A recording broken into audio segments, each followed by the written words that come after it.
I've had people ask me where I'm from.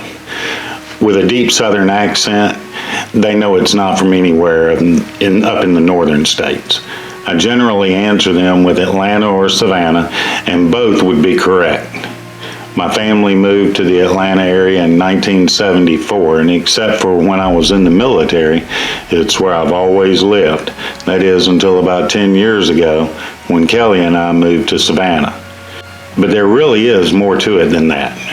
People have also asked why I do these history videos.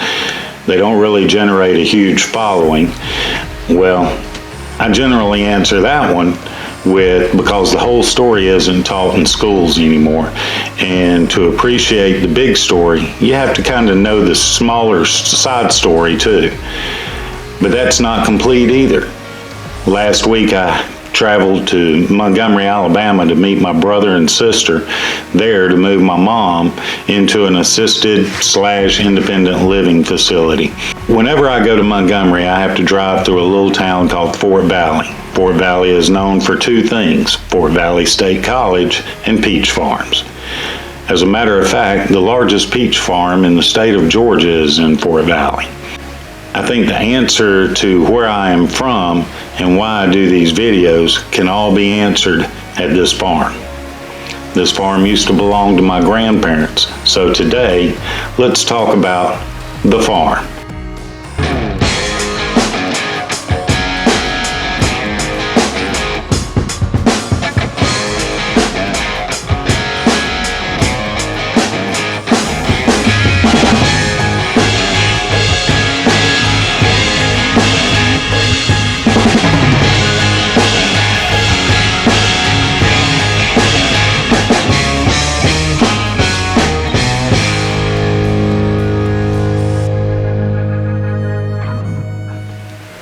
I hope you like this video, and if you do, please subscribe and don't forget to hit the bell so that you know whenever we do an upload.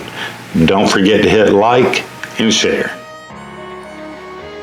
Just north of Fort Valley on Highway 341, you will begin to see peach and pecan trees. And just as you begin to see them, you'll be entering the area known as Zenith.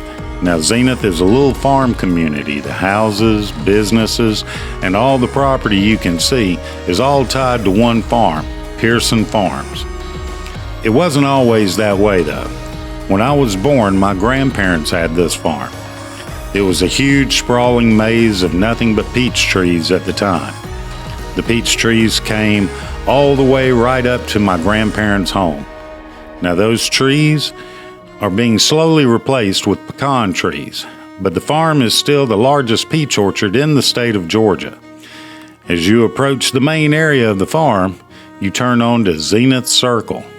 I always drive really slow through here because this is where my story begins. I can always see in my mind's eye the days of past as if it were yesterday. The first thing you notice is an old railroad bed that runs the length of the small community, so close to the houses that you would think it would make the houses rumble as the train goes by. This isn't the case because as the train enters the area, it slows down to a crawl. There used to be a peach packing plant right here next to the tracks where the farm hands would pack the peaches into small wooden crates and then load those crates onto the train, counting each crate. As you pass the peach packing plant, you would have noticed back then a small two-story building we called the hotel just across the street. This is where the transient peach pickers would stay whenever the peaches were in season. This hotel has since been moved to a different part of the farm, but is still in use today. As you would round the curve and head to the main part of the road, what looks like a small double barn shotgun house comes into view on the left. It has a couple of small barns around it. You wouldn't think that at any time this house was the center of all activity, but you would be mistaken. The house is not small. On the contrary, once you enter it, you find it to be quite large. And at the time, all activities concerning the farms originated and ended in this circular driveway. In the center of that driveway used to stand a bell that was my favorite sound. Whenever my grandmother had food on the table, the bell would sound. The house is set up as a museum today of how things used to be, and several of the original furniture pieces are still on display. Let's take a tour, shall we? No one ever used the front door, at least no one who belonged on the farm. Everyone came through the back door. Family, friends, and farm workers all came through the back door and mudroom and directly into the kitchen. This was my grandmother's domain. She would get up in the mornings before everyone else and start cooking breakfast. Where you see this small table, she had a very large table placed. Homemade biscuits at every meal. This kitchen ran all day long from breakfast to dinner. If you went hungry here, it was your own damn fault. Even when food wasn't being prepared, you could always find biscuits or something like fried chicken in a metal cabinet she had. The family gathering place was always the sunroom. At the time, it had Florida windows. You know, the large windows made with overlapping small panes of glass that would crank out, letting the breeze blow through. At the time, the whole house had hardwood floors.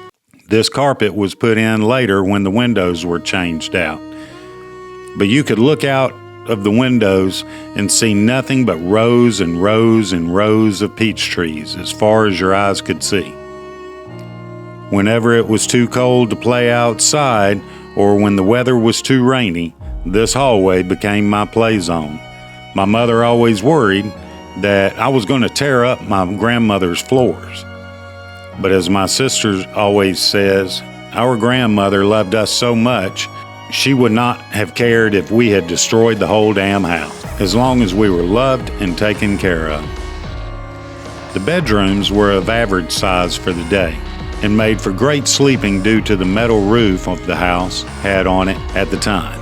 The bathrooms were very large, and the living room, well, that was for special times such as Christmas. The tree would go up, presents placed, and on Christmas Day, it was busier than a one-legged man in a stump jumping contest.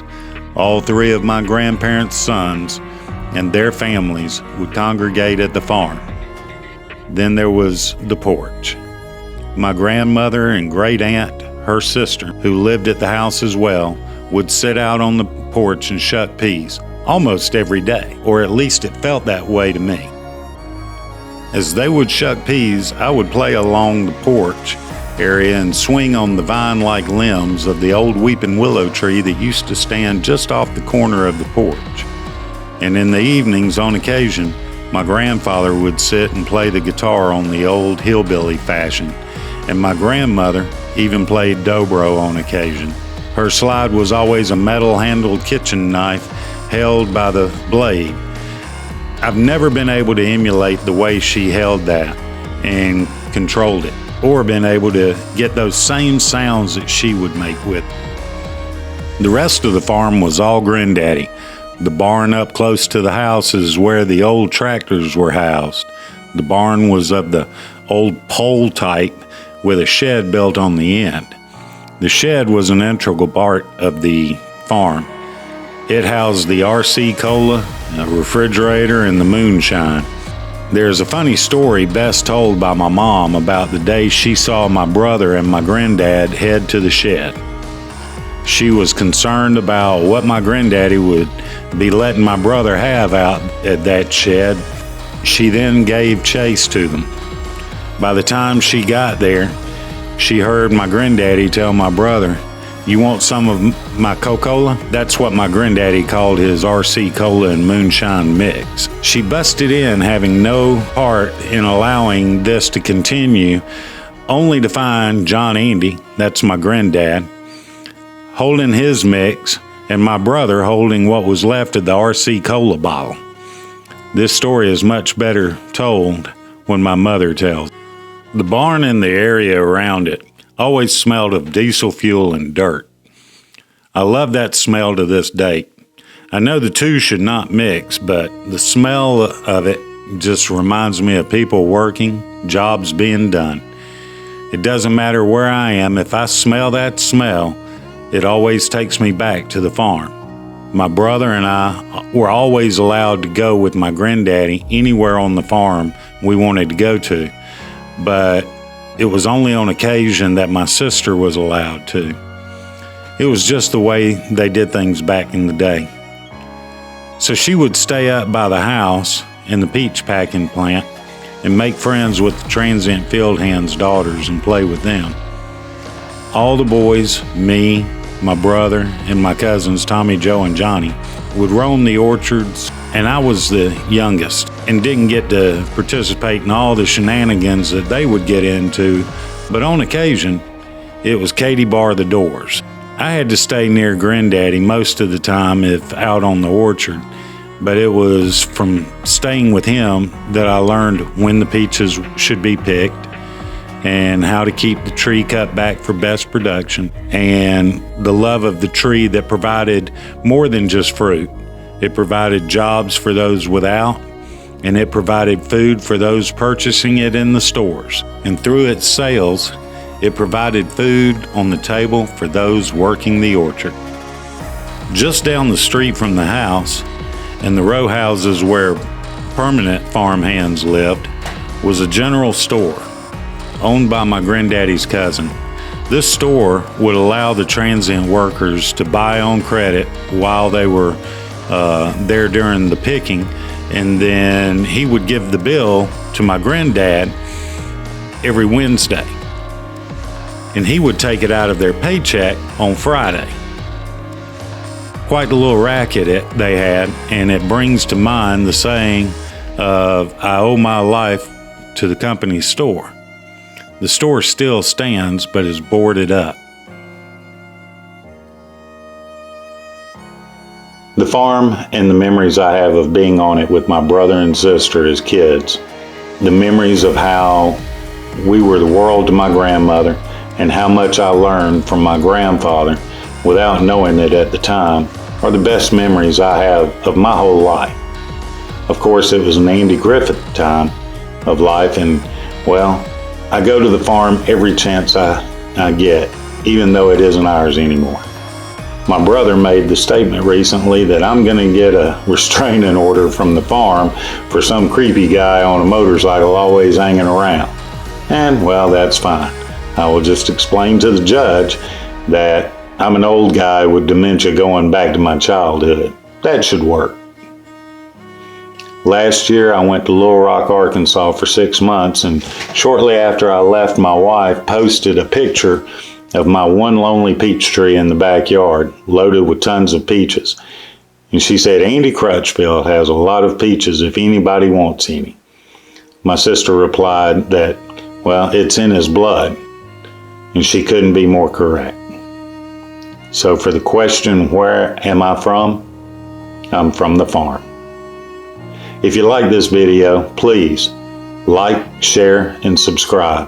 Don't forget to hit the notification bell so that you'll know when we do an upload. And remember, every trip starts with a step, and that step, well, it starts with you.